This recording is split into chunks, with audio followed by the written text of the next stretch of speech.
तो आप सभी का एक बार फिर से स्वागत है हमारे इस YouTube channel point of study. दोस्तों आज के इस वीडियो में हम लेकर आए हैं 10वीं कक्षा के इकोनॉमिक्स, जिसको हम अर्थशास्त्र बोलते हैं। उसका चैप्टर नंबर 1 जो है ना काफ़ी शानदार है। मैं बोल रहा हूँ इस चैप्टर के अगर है ना अब जो भी क्वेश्चन मैं बता रहा हूँ अगर आप देख लेते हैं तो बिहार बोर्ड के मैट्रिक में जो है ना काफ़ी शानदार होने वाला है, क्योंकि यही क्वेश्चन जो है ना आपके एग्जाम में देखने को मिल जाएगा। जी हाँ दोस्तों, अभी से अगर आप इसे पढ़ लेते हैं तो मेरा ये गारंटी है कि 2023 में आप जो है ना टॉप कर पाएंगे। ठीक है, तो इस वीडियो को आप शुरू से अंत देखिए, बस यही छोटा सा रिक्वेस्ट है।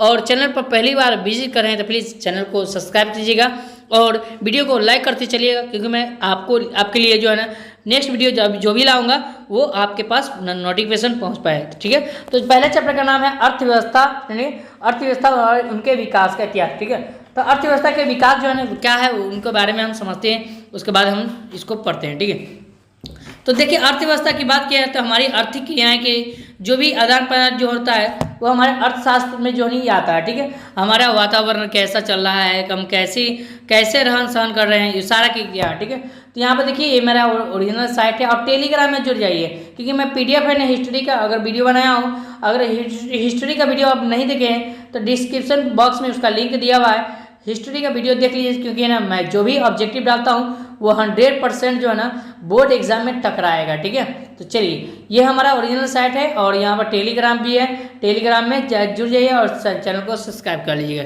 ठीक है, तो चलिए क्वेश्चन नंबर 1 की तरफ बढ़ते हैं। तो क्वेश्चन नंबर 1 इस प्रकार कहता है कि इनमें से किसको प्राथमिक क्षेत्र भी कहा जाता है। ठीक है, तो प्राथमिक क्षेत्र में कौन कौन आता है, तो सबसे पहले आपको बता दें कि प्राथमिक क्षेत्र में जो है ना वो क्या आएगा, तो कृषि आ जाएगा। ठीक है, प्राथमिक क्षेत्र में कृषि आ जाएगा और पशुपालन आ जाएगा। ठीक है, पर ये सब प्राथमिक क्षेत्र है। ठीक है, याद रखिएगा कृषि, पशुपालन, मत्स्य ये सब क्या है तो प्राथमिक क्षेत्र में आता है। तो यहाँ पर पूछ रहा है कि इनमें प्राथमिक क्षेत्र भी किसे कहते हैं, तो भाई कृषि को कहते हैं। इनमें यहाँ पर वो सब नहीं दिया हुआ, पशुपालन, ये सेवा जो है ना सेवा क्षेत्र ये द्वितीय क्षेत्र में आता है। ठीक है, याद रखिएगा सेवा क्षेत्र जो होता है द्वितीय क्षेत्र होता है, जबकि औद्योगिक भी है ना द्वितीय क्षेत्र में आता है। ये सब जो है ना ये द्वितीय क्षेत्र है। ठीक है, चलिए आगे बढ़ते हैं। तो अगला प्रश्न इस पर कहता है, यहाँ देखिए काफी शानदार प्रश्न है, आपको समझ में आ रहा होगा। ठीक है, चलिए अगला क्वेश्चन है कि इनमें से कौन से देश मिश्रित अर्थव्यवस्था है, जिसे चलिए हम इसको समझते हैं। मिश्रित अर्थव्यवस्था की मतलब क्या हुआ, जिसका जो है ना सारा राष्ट्रीय आय जो है ना इनकम जो है वो मिश्रित होता है। ठीक है, उसे मिश्रित अर्थव्यवस्था में रखा जाता है। ठीक है, और मिश्रित अर्थव्यवस्था में कौन कौन शामिल है, तो देखिए सबसे पहले भारत शामिल है। ठीक है, मिश्रित अर्थव्यवस्था एक भारत है। ठीक है, इसमें जो है सारा जो है ना जितना आप देख सकते हैं ब्लॉक, बैंक वगैरह सारा कुछ इसमें मिश्रित है। ठीक है, और कृषि वगैरह सब है। लेकिन यहाँ पे एक बात क्या है, अमेरिका, रूस और उसके बाद जो है ना ये दोनों की बात क्या है कि एक मिश्रित अर्थव्यवस्था नहीं है, इसमें मिश्रित अर्थव्यवस्था नहीं पाया जाता है, लेकिन भारत में एक मिश्रित अर्थव्यवस्था पाया जाता है। तो ऑप्शन नंबर सी हो जाएगा करेक्ट आंसर। चलिए आगे बढ़ते हैं, तो क्वेश्चन नंबर 3 का बढ़ते हैं। तो 3 क्वेश्चन कहता है, यहाँ देखिए कहता क्या है कि भारत में योजना आयोग का गठन कब किया गया था, बताइए। तो भारत में योजना आयोग का जो गठन किया गया था, आपको पता है कितना कब किया गया था, तो आपको बता दें कि 15 मार्च 1950 ईस्वी में किया गया था। याद रखिएगा 15 मार्च 1950 ईस्वी में किया गया था। याद रखिए ऑप्शन नंबर कहाँ जाएगा सर जी, ए में जाएगा करेक्ट आंसर। चलिए आगे तो बढ़ते हैं। तो क्वेश्चन नंबर 4 कहता है कि जिस देश का राष्ट्रीय आय अधिक होता है उसे क्या कहते हैं। देखिए जिस देश का राष्ट्रीय आय अधिक होता है उसे क्या कहलाता है, वो क्या कहलाता है, तो देखिए आपको बता दें कि जिस देश का राष्ट्रीय आय अधिक होता है वो विकसित कहलाता है, जबकि जिस देश का राष्ट्रीय आय कम होता है वो क्या कहलाता है, अविकसित कहलाता है, यानी कि विकासशील कहलाता है। ठीक है, याद रखिए। तो जिस देश का राष्ट्रीय आय अधिक होता है क्या कहलाएगा, विकसित कहलाएगा। तो सर जी कहाँ जाएगा, तो ऑप्शन नंबर बी में जाएगा करेक्ट आंसर, याद रखिएगा। और जिस देश का राष्ट्रीय आय कम होता है वो क्या कहलाएगा, अविकसित या विकासशील भी उसको बोल सकते हैं। चलिए आगे बढ़ते हैं, क्वेश्चन नंबर 5 की तरफ बढ़ते हैं। तो क्वेश्चन नंबर 5 इस प्रकार कहता है कि इनमें से किसे पिछड़ा राज्य में रखा जाता है। ठीक है, तो देखिए इनमें किसे पिछड़ा राज्य की बात क्या है, तो बिहार एक पिछड़ा राज्य है। याद रखिएगा बिहार क्या है, एक पिछड़ा राज्य है। तो ऑप्शन नंबर कहाँ जाएगा सर जी, ऑप्शन नंबर सी में जाएगा। पंजाब ये सब नहीं होगा, केरल जो है ना सबसे पहला स्थान पे आता है। ठीक है, याद रखिएगा। ठीक है, चलिए आगे बढ़ते हैं। तो ये अगला प्रश्न कहता है कि निम्नलिखित में कौन सा विनिमय का सर्वोत्तम माध्य है। ठीक है, तो विनिमय का सर्वोत्तम माध्य की पूछ रहा है, वो कौन है, तो वस्तु, मुद्रा, चमड़ा, उसके बाद इनमें से कोई नहीं। ठीक है, तो आपको 6 यानी कि 4 ऑप्शन दिया होता है। 6 का सवाल जो है वो क्या है, देखिए विनिमय का जो है ना सर्वोत्तम माध्य कौन होता है, तो मुद्रा होता है। याद रखिएगा क्या होता है, मुद्रा होता है। Option number sir ji B में जाएगा करेक्ट आंसर। चलिए आगे बढ़ते हैं, तो आगे प्रश्न कहता है, यहाँ देखिए क्वेश्चन नंबर 7 है कि भारत में वित्तीय वर्ष कहा जाता है। भारत में वित्तीय वर्ष किसे कहा जाता है, तो कब कहा जाता है, तो इसका मतलब यहाँ देखिए जब आप बात किया जाए तो है ना 31 यानी कि 1 अप्रैल से लेकर और 30 जून तक, याद रखिएगा 1 अप्रैल से लेकर 30 जून तक जो है ना वो वित्तीय वर्ष होता है भारत का, समझिए, जिसको बैंक कोर प्रणाली भी बोला जाता है। ठीक है, याद रखिएगा। ऑप्शन नंबर कहाँ जाएगा सर जी, सी में जाएगा करेक्ट आंसर। चलिए आगे बढ़ते हैं, तो अगला क्वेश्चन बढ़ते हैं। यहाँ देखिए कहता है कि भारत में किस राज्य का प्रति व्यक्ति आय सर्वाधिक होता है। ठीक है, तो जिस राज्य का प्रति व्यक्ति आय सर्वाधिक होता है वो कौन है, तो बिहार है, चंडीगढ़ है, हरियाणा है, गोवा है। तो आपको 4 ऑप्शन दिया हुआ है भैया, 8 का आंसर देखेंगे। देखिए प्रति व्यक्ति आय का मतलब होता है हर एक व्यक्ति का इनकम। ठीक है, इसको इनकम बोलते हैं। ठीक है, इंडियन का इनकम कितना है भाई, तो यहाँ पर भारत की बात किया जाए तो गोवा में सबसे ज़्यादा इनकम ज़्यादा है। ठीक है, याद रखिएगा ऑप्शन नंबर डी में जाएगा सही आंसर। चलिए आगे बढ़ते हैं, तो अगला क्वेश्चन बढ़ता है कि बिहार के किस जिले का प्रति व्यक्ति आय सर्वाधिक है। ठीक है, तो बिहार के जिले की बात हो रहा है। ठीक है, तो बिहार के जिले की बात किया है तो सबसे ज़्यादा जो है ना वो पटना का सर्वाधिक है। ठीक है, याद रखिएगा पटना का ऑप्शन नंबर ए में जाएगा सही आंसर। चलिए आगे बढ़ते हैं, क्वेश्चन नंबर 10 कहता है, यहाँ देखिए कि उत्पादन एवं आय गणना विधि आर्थिक दृष्टिकोण से है। देखिए उत्पादन एवं आय गणना विधि जो है आर्थिक दृष्टिकोण से सहज है, वैज्ञानिक है, व्यवहारिक है, ये तीनों है। ठीक है, तो आपको देखिए आपको 4 ऑप्शन दिया, ये काफी शानदार प्रश्न है, VBI प्रश्न है, ये कितना हमारा क्वेश्चन एग्जाम में पूछ दिया हुआ है, तो इसको देखिए। तो चलिए इसका आंसर देखने की कोशिश करेंगे। तो भैया इसका जो आंसर है देखिए उत्पादन और आय का जो गणना होता है ये तीनों में होता है, याद रखिएगा ये तीनों में होता है। तो कहाँ जाएगा सर जी, ऑप्शन नंबर डी में, यह तीनों हो जाएगा। ठीक है, याद रखिएगा। चलिए आगे बढ़ते हैं, तो अगला क्वेश्चन है गैर संस्थागत वित्तीय प्रदान करने वाले सबसे लोकप्रिय संसाधन कौन है। तो गैर संसाधन की बात किया है, वित्तीय प्रदान करने वाला सबसे लोकप्रिय संसाधन कौन होता है, तो याद रखिए 11 का जो आंसर होगा क्या होगा, वो याद रखिए यहाँ पर आपको 4 ऑप्शन है, देशी बैंकर, महाजन, व्यापारी और सहकारी। ठीक है, तो याद रखिएगा ऑप्शन नंबर कहाँ जाएगा सर जी, वो महाजन होगा। एक एक करके नोट करते चलिएगा, स्क्रीनशॉट लेते जाइएगा। अगर आपके पास बड़ा मोबाइल है तो टेलीग्राम लोडिंग कर लीजिएगा और टेलीग्राम में सर्च कीजिएगा पॉइंट ऑफ स्टडी STM, वहाँ से आप टेलीग्राम ज्वाइन करने के बाद आपको PDF वहाँ पर मिल जाएगा। इनमें कौन संस्थागत वित्तीय संसाधन है। ठीक है, आपसे पूछा रहा था पहले, क्या पूछ रहा था, याद रखिए यहाँ पर पूछ रहा था कि संस्थागत वित्तीय प्रदान करने वाले सबसे लोकप्रिय, यहाँ पर पूछ रहा है संस्थागत वित्तीय संसाधन पूछ रहा है। ठीक है, तो वित्तीय संसाधन की बात किया जाए तो क्या होगा, तो सेठ, साहूकार, रिश्तेदार, उसके बाद व्यावसायिक, बैंक, महाजन। तो इसका आंसर क्या होगा, तो 12 का सही कहेंगे वो क्या होगा। देखिए वित्तीय वर्ष की बात किया जाए तो वित्तीय संसाधन में वे व्यवसायिक आ जाता है, क्या आ जाता है, व्यवसायिक आ जाता है, याद रखिएगा, जिसको कमर्शियल बैंक भी बोल सकते हैं। ठीक है, चलिए आगे बढ़ते हैं, तो अगला प्रश्न कहता है कि भारत का केंद्रीय बैंक कौन सा है। ठीक है, क्वेश्चन नंबर 13 कि भारत का केंद्रीय बैंक कौन सा है, तो आपको पता होगा ना कि भारत का केंद्रीय बैंक जो है ना रिजर्व बैंक ऑफ इंडिया है। ठीक है, रिजर्व बैंक ऑफ इंडिया है, याद रखिएगा, इसको RBI भी बोल सकते हैं। ठीक है, याद रखिएगा RBI भी बोल सकते हैं। चलिए आगे बढ़ते हैं, तो अगला प्रश्न कहता है कि भारत की वित्तीय राजधानी किस शहर को कहा गया है। ठीक है, तो भारत की वित्तीय राजधानी जो है ना यहाँ पर फाइनेंशियल कैपिटल ऑफ इंडिया पूछ रहा है, तो याद रखिएगा वो मुंबई, दिल्ली, पटना और बेंगलुरु। तो राजधानी शहर की बात किया जाए तो 14 का सही आंसर क्या होगा, वो मुंबई होगा। क्या होगा, ऑप्शन नंबर ए हो जाएगा, मुंबई करेक्ट होगा। चलिए आगे बढ़ते हैं, तो क्वेश्चन नंबर 15 कहता है व्यावसायिक बैंक का राष्ट्रीयकरण कब हुआ था, बताइए। तो व्यावसायिक बैंक का राष्ट्रीयकरण कब हुआ था, याद रखिएगा। तो चलिए 15 का सही जवाब क्या होगा भैया, तो 15 का देखिए इसमें 4 ऑप्शन दिया हुआ है, 1966 से लेकर 1980, उसके बाद जो है ना 1969, उसके बाद जो है ना 69 और उसके बाद जो है ना 1975। ठीक है, तो यहाँ पर आपको 4 ऑप्शन दिया हुआ है, तो देखिए इसका सही आंसर क्या होगा, तो देखिए 1969 ईस्वी में होगा, याद रखिए 1969, ऑप्शन नंबर सी। चलिए आगे बढ़ते हैं, तो आगे प्रश्न कहता है आर्थिक विकास का तीसरा क्षेत्र कौन होता है। तो आर्थिक विकास की बात किया जाए तो तीसरा, third area of economic development की बात किया जाए तो कृषि क्षेत्र, वैज्ञानिक क्षेत्र, औद्योगिक क्षेत्र और सेवा क्षेत्र। तो देखिए विकास का तीसरा क्षेत्र की बात किया जाए तो तीसरा क्षेत्र में क्या आता है पता है आपको? तो देखिए पहला क्षेत्र में कृषि आ जाता है, ठीक है, दूसरा क्षेत्र में वैज्ञानिक आता है, औद्योगिक भी दूसरा क्षेत्र, सेवा क्षेत्र, सेवा क्षेत्र भी है ना, क्या आ जाता है बताइए? तो 16 का सही आप क्या होगा? देखिए सेवा क्षेत्र ना यह एक तृतीय है, ठीक है, ऑप्शन नंबर डी, यह तृतीय क्षेत्र में आता है, याद रखिएगा। चलिए आगे बढ़ते हैं तो अगला प्रश्न कहता है, यहाँ देखिए, हाँ क्वेश्चन नंबर 17 कहता है कि मानव पूंजी के प्रमुख घटक कितने प्रकार के होते हैं भैया? तो कितने होते हैं? आपको 6, 4, 5 उसके बाद 8 दिया हुआ है। तो देखिए इसका सही जवाब क्या होगा? तो ऑप्शन नंबर कहेंगे सर जी, बिल्कुल सही जवाब वो सी हो जाएगा, यानी कि 5 होता है, ठीक है। चलिए आगे बढ़ते हैं, क्वेश्चन नंबर 18 कहता है कि कौन बीमारू राज्य नहीं है? देखिए बीमारू राज्य की बात किया जाए तो इसको हम BIMARU बीमारू स्टेट इसको बोलते हैं, ठीक है, बीमारू स्टेट, ठीक है। तो आपको 4 ऑप्शन दिए, बीमारू राज्य है, ठीक है, बिहार एक बीमारू राज्य है, इसमें पूछ रहा है नहीं है, ठीक है।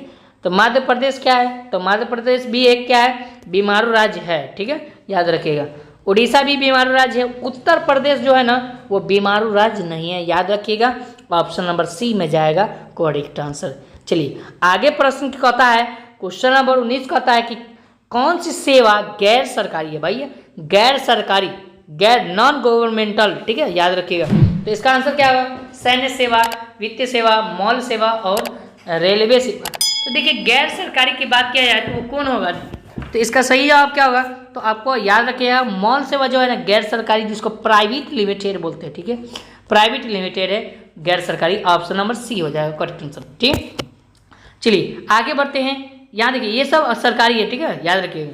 चलिए आगे बढ़ते हैं, तो कहता है कि ऊर्जा के प्रमुख स्रोत क्या है बताइए? तो ऊर्जा के प्रमुख स्रोत कोयला है, पेट्रोलियम, विद्युत है, सभी। तो देखिए ऊर्जा के प्रमुख स्रोत ये सभी है, ठीक है, याद रखिएगा, ये सभी है। ऑप्शन नंबर बी यानी कि 20 का डी होगा, ठीक है, याद रखिएगा। 20 का क्या होगा? तो डी होगा करेक्ट आंसर, याद रखिएगा मेरे बाबू, याद रखिएगा। वीडियो को लाइक कर दीजिए फटाफट, जल्दी से जल्दी।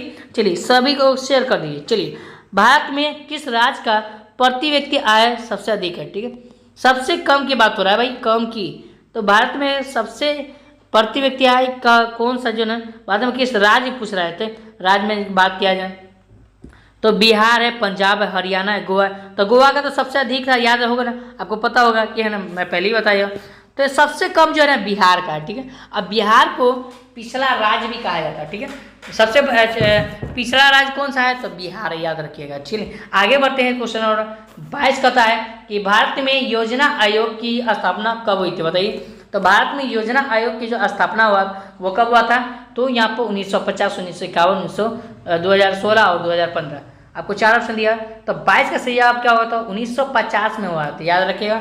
योजना आयोग कब हुआ था? 1950 में। चलिए आगे बढ़ते हैं, तो अगला प्रश्न कहता है कि योजना आयोग के भंग कर कौन सा आयोग बनाया? देखिए योजना आयोग को भंग कर कौन सा आयोग बनाया गया, याद रखिएगा, और कब बनाया गया, याद रखिएगा, ठीक है। तो सबसे पहले मैं इसका यानी कि आंसर बता दूं, तो इसको योजना आयोग को भंग कर नीति आयोग बनाया गया, ठीक है, नीति आयोग बनाया गया। और ये कब बनाया गया? तो याद रखिएगा, तो 1 जनवरी 2015 में, याद रखिएगा, 1 जनवरी 2015 में बनाया गया था, याद रखिएगा। काफी शानदार प्रश्न है। चलिए आगे प्रश्न कहता है, किसने कहा बिहार के विकास के बिना भारत का विकास संभव नहीं है? ठीक है, किसने कहा था कि बिहार का विकास के बिना भारत का विकास जो है ना बिल्कुल संभव नहीं है? Doctor APJ Abdul Kalam, Narendra Modi. तो ये तो हो नहीं सकता है, डॉक्टर राजेंद्र प्रसाद और उपरोक्त में कोई है, ठीक है। तो इनमें से 2 ही ऑप्शन है, आपको दिया हुआ है, इनमें से हो सकता है, ठीक है, याद रखिएगा। तो इसका सही जवाब क्या होता है? देखिए डॉक्टर APJ अब्दुल कलाम आज़ाद ने, इन्होंने कहा था कि भारत का विकास जब तक भारत का विकास संभव है तब तक, यानी कि बिहार का विकास जब तक संभव नहीं होगा तब तक भारत का विकास संभव नहीं हो सकता, ठीक है, याद रखिएगा। चलिए आगे बढ़ते हैं, तो अगला प्रश्न कहता है कि राष्ट्रीय विकास परिषद का गठन कब हुआ था? तो राष्ट्रीय विकास परिषद का जो गठन हुआ था वो कब हुआ था, याद रखिए। इसको हम NDC बोलते हैं, ठीक है, नेशनल डेवलपमेंट काउंसिलिंग, ठीक है, नेशनल डेवलपमेंट काउंसिलिंग बोलते हैं। ये कब हुआ था? तो याद रखिएगा 1952 ईस्वी में हुआ था, 52 ईस्वी में, ठीक है, याद रखिएगा। चलिए क्वेश्चन नंबर 26 के बढ़ते हैं। तो 26 कहता है किस क्षेत्र को द्वितीयक क्षेत्र कहा जाता है। मैं पहले ही बताया हूँ कि द्वितीय क्षेत्र में कौन आ जाता है, तो सेवा, तो ये तृतीय क्षेत्र है। कृषि प्रथम क्षेत्र है, ये तो हो नहीं सकता है। औद्योगिक, बिल्कुल से, अब औद्योगिक जो है, औद्योगिक क्षेत्र जो है यह एक प्रथम क्षेत्र में आता है, यानी कि द्वितीय क्षेत्र में आता है, ठीक है। तो ऑप्शन नंबर सी में जाएगा सही आंसर। चलिए आगे बढ़ते हैं। क्वेश्चन नंबर 27 कहता है कि प्रथम पंचवर्षीय योजना का शुरुआत कब हुई थी। तो बताइए इसका सही जवाब क्या होगा। तो प्रथम पंचवर्षीय योजना का जो शुरुआत हुआ था वो कब हुआ था। तो 27 का जवाब क्या होगा, देखिए तो 27 के जवाब की बात की है तो 1948 में, 1950 में, 1951 में, 1952 में। तो इसका सही जवाब क्या होगा, तो ऑप्शन नंबर सही कहेंगे 1951 में हुआ था, याद रखिएगा। क्वेश्चन नंबर 28 कहता है कि 11वीं पंचवर्षीय योजना कब शुरू हुआ था। बताइए तो 11वीं जो है पंचवर्षीय योजना कब शुरू हुआ था। तो याद रखिएगा यहाँ आपको 4 ऑप्शन दिया हुआ है, 1951 से लेकर 1956 तक, ठीक है। उसके बाद जो है ना दिया हुआ है 2007 से 2012, उसके बाद 2012 से 2017 और 1985 से 1990 तक, ठीक है। तो आपको 4 ऑप्शन दिया हुआ है, यहाँ देखिए। तो इसका आंसर क्या होगा, तो भाई तो इसका आंसर देखेंगे तो भाई क्या होगा, तो इसका आंसर 28 का बिल्कुल सही होगा, ऑप्शन नंबर बी हो जाएगा। 2007 से लेकर 2012 तक चला था, याद रखिएगा, ठीक है। ये 11वीं पंचवर्षीय योजना इसको कहते हैं, ठीक है। चलिए आगे बढ़ते हैं। तो अगला प्रश्न कहता है कि 2004 के रिपोर्ट के अनुसार मानव विकास सूचक भारत में यानी कि सूचकांक में भारत का क्या स्थान है, ठीक है। तो यहाँ पर मानव रिपोर्ट के अनुसार भारत का जो है ना सूचक के अनुसार वो कैमा स्थान ये आपको बताना है। तो देखिए इसको हम क्या बोलते हैं, तो देखिए इसको हम IHD भी बोलते हैं, ठीक है, Indian in human development index, HDI बोलते हैं, ठीक है, HDI बोलते हैं, ठीक है। इसको याद रखिएगा।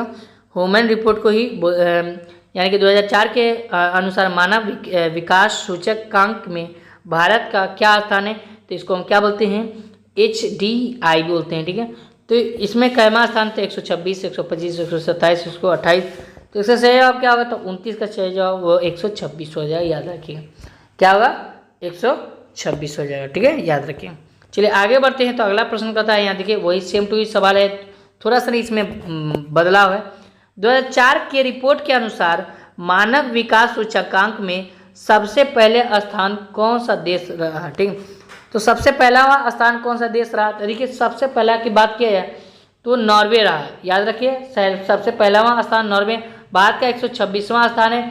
जबकि यहाँ ऑस्ट्रेलिया की बात किया जाए तो ऑस्ट्रेलिया का जो है ना वो कैवा स्थान है, आपको याद रखिएगा, तीसरा स्थान है, ठीक है, याद रखिए तीसरा में। और जबकि चेन्नई का जो है 21वां स्थान है। और श्रीलंका की बात की जाए तो श्रीलंका का 93वां स्थान है, याद रखिए, सारा याद रखिएगा, ठीक है। नॉर्वे का पहला स्थान, इंडिया का 126वां स्थान, ऑस्ट्रेलिया का तीसरा स्थान, चेन्नई का यानी कि चाइना का जो है ना 81वां स्थान, जबकि श्रीलंका का 93वां स्थान, याद रखिएगा, ठीक है। तो इसका आंसर क्या होगा, तो नॉर्वे होगा, ऑप्शन नंबर ए होगा। चलिए आगे बढ़ते हैं। तो भारत में पहला मानव विकास रिपोर्ट कब जारी हुआ, ठीक है। तो भारत में जो है ना पहला मानव विकास रिपोर्ट कब जारी किया गया था। तो इसका सही जवाब क्या होगा, तो ऑप्शन नंबर 13 अप्रैल 2004 में, याद रखिएगा, 13 अप्रैल 2004 में किया गया था, याद रखिएगा, ठीक है, ऑप्शन नंबर बी होगा सही आंसर। चलिए क्वेश्चन नंबर 32 के बढ़ते हैं। तो कहता है कि वर्तमान में बिहार की साक्षरता दर कितनी है। तो भैया वर्तमान में बिहार की साक्षरता दर की बात किया जाए तो कितनी है। तो देखिए बिहार की पूछा जाए तो याद रख रहे हैं अपना है ना, अपना बिहार है, बिहार जो भी छात्र हैं बिलोंग कर रहे हैं अपना बिहार है, तो 63.82% है, ठीक है। लेकिन अगर पूरा भारत की बात किया जाता तो 73.39%, याद रखिएगा, ठीक है। वो साक्षरता दर की बात किया जाए तो ये भारत का है, ये बिहार का, याद रखिएगा। चलिए आगे बढ़ते हैं। तो अगला प्रश्न कहता है कि 33 में कि बिहार में सर्वाधिक जनसंख्या वाला जिला कौन सा है। तो गया है, पटना है, मुजफ्फरपुर, दरभंगा है। देखिए सर्वाधिक जो जिला है वो कौन सा है, तो इसका आंसर पटना हो जाएगा, याद रखिएगा, पटना सबसे ज़्यादा सर्वाधिक जिला है, ठीक है, इसमें आदमी सब ज़्यादा है। चलिए अगला प्रश्न कहता है नोबेल पुरस्कार से सम्मानित बांग्लादेशी अर्थशास्त्री कौन है, बताइए। तो नोबेल पुरस्कार से जो सम्मानित जो है ना बांग्लादेशी अर्थशास्त्री कौन है। तो 34 की बात किया जाए तो प्रोफेसर एमडी यूनुस, ठीक है, मोहम्मद यूनुस, प्रोफेसर मोहम्मद यूनुस, इस तरह से आपको सवाल दिया जा रहा है हिंदी में, प्रोफेसर मोहम्मद यूनुस, ठीक है, याद रखिए, इस तरह से आपको सवाल दिया रहेगा, आंसर में दिया रहेगा, ठीक है। चलिए आगे प्रश्न करता है कि दादा भाई नौरोजी के सर्वप्रथम राष्ट्रीय आय का अनुमान कब लगाया था। तो यहाँ पर 1866 में, 1868 में, 1878 में, 1998 में। तो इसका सही जवाब क्या होगा, तो भैया 35 का जो हम सही जवाब देखने की कोशिश करेंगे तो ऑप्शन नंबर बी होगा, 1868 ईस्वी में किया गया था, याद रखिए, दादा भाई नौरोजी का। चलिए आगे प्रश्न करता है कि भारत का राष्ट्रीय आय सर्वप्रथम का अनुमान लगाया था, किसने लगाया था, तो प्रोफेसर देशमुख ने, जवाहरलाल नेहरू ने, प्रोफेसर मलहोनीस ने, उसके बाद दादा भाई नौरोजी ने। तो इसका सही जवाब क्या होगा, तो 36 का सही जवाब ऑप्शन नंबर डी होगा, दादा भाई नौरोजी ने लगाया था, याद रखिए।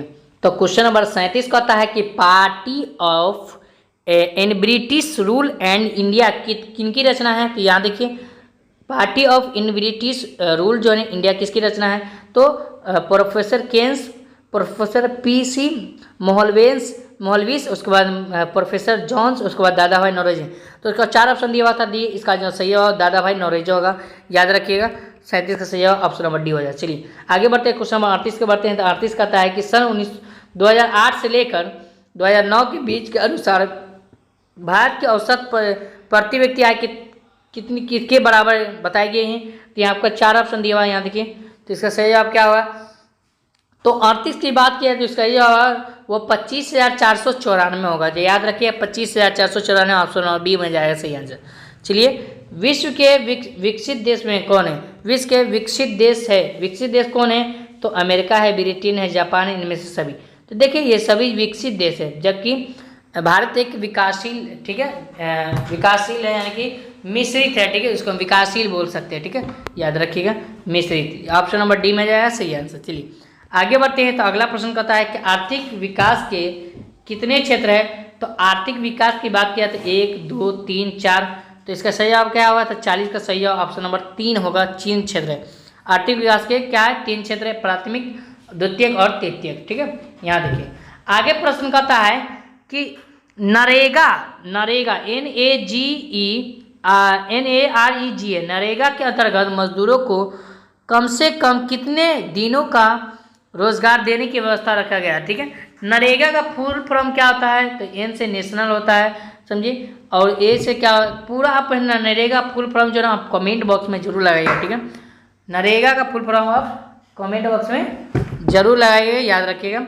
और इनमें इसका सही आंसर बताने की कोशिश करेंगे तो 150, 100, 200 और 250। तो इसका सही जवाब क्या होगा, तो 41 का सही जवाब ऑप्शन नंबर क्या होगा, बी होगा, याद रखिएगा, ऑप्शन नंबर बी। चलिए आगे बढ़ते हैं। क्वेश्चन नंबर 42 कहता है कि एम नरेगा में एम का संकेत क्या है भाई। तो एम नरेगा में एम का जो संकेत होता है वो महात्मा गांधी का संकेत है। किसका है, नरेगा जो बनाया गया था वो महात्मा गांधी के द्वारा बनाया गया था, तो इसलिए एम नरेगा पूछ दिया गया है, तो ये महात्मा गांधी का संकेत याद रखिए। क्वेश्चन नंबर 43 कहता है कि अंग्रेजी शासन से पहले भारत को क्या कहा जाता था। तो सोने की चिड़िया कहा जाता था, याद रखिएगा। अंग्रेजी शासन से पहले भारत को क्या कहा जाता था, सोने की चिड़िया को। पहले आप सुने होइएगा, समझे, गाना वगैरह सुनिए कि हम फिर से सोने की चिड़िया भारत को बनाएंगे, ठीक है, याद रखिएगा। चलिए आगे प्रश्न करता है कि गरीबी रेखा के नीचे वाले लोगों को क्या कहा जाता है। तो गरीबी रेखा के नीचे वाले यहाँ पर रेखा है, ठीक है, रेखा के नीचे वाले लोगों को क्या कहा जाता है, IPL, उसके MPL, BPL और YPL। तो देखिए इसका सही जवाब क्या होगा, तो 44 की बात किया है तो इसका सही जवाब क्या होगा, तो सर जी कहेंगे ऑप्शन नंबर वो MPL कहा जाता है। क्या कहा जाता है, MPL कहा जाता है, याद रखिए। तो क्वेश्चन नंबर हो गया, चलिए 44 हो गया। अब 45 के बढ़ते हैं। तो 45 कहता है, यहाँ देखिए कहता है कि किस अर्थशास्त्री ने कहा था कि गरीबी कैंसर की तरह होता है, ठीक है। तो गरीबी कैंसर की तरह होता है, किसने कहा था, तो प्रोफेसर केनस, उसके बाद कुजनट, उसके बाद प्रोफेसर रोस्टो, उसके बाद प्रोफेसर मेयर। तो इसका सही जवाब क्या होगा, तो 45 का कहेंगे सर जी ऑप्शन नंबर बी होगा, वो सही आएगा, ठीक है, कुजनट हो जाएगा, याद रखिएगा। अगला प्रश्न कहता है, यहाँ देखिए कि अब तक भारत की कितनी पंचवर्षीय योजना का पूरा हो चुका है, ठीक है। तो पंचवर्षीय योजना की जो है ना अब तक कितना भारत में हुआ था, तो 7, 12, 13, उसके बाद 14। तो इसका सही अब क्या होगा भाई, वो याद रखिएगा ऑप्शन नंबर 12 होगा। ठीक है, और कब हुआ था याद रखिए, पंचवर्षीय योजना की शुरुआत 1951 से लेकर 1956 तक हुआ था, याद रखिएगा। ऑप्शन नंबर इसका बी होगा सही। लास्ट हमारा क्वेश्चन कहता है कि भारत में पहली पंचवर्षीय योजना का शुरुआत कब हुआ था। तो मैंने आपको पहले बताया हूँ कि ये 1951 में हुआ था, याद है 1951 से स्टार्ट हुआ था, 1956 तक ये समाप्त हुआ था। तो पहली जो शुरुआत हुआ था 1951 में, ऑप्शन नंबर बी हो जाएगा सही आंसर। ठीक है, तो इस तरह से हम लोग पूरा का पूरा ऑब्जेक्टिव क्वेश्चन जो है पहला चैप्टर का इकोनॉमिक्स का कर लिए। यदि आपको ये वीडियो पसंद आया तो प्लीज़ लाइक कर दीजिएगा और दोस्तों के पास शेयर कर दीजिएगा। अगर आपको टेलीग्राम में जुड़ना है तो टेलीग्राम में जुड़ जाइए, वहाँ से आपको मैं PDF प्रोवाइड करा दूंगा, जिससे आप PDF जो है ना आसानी से लोडिंग कर सके, आप कभी भी पढ़ सकते हैं इसे। ठीक है।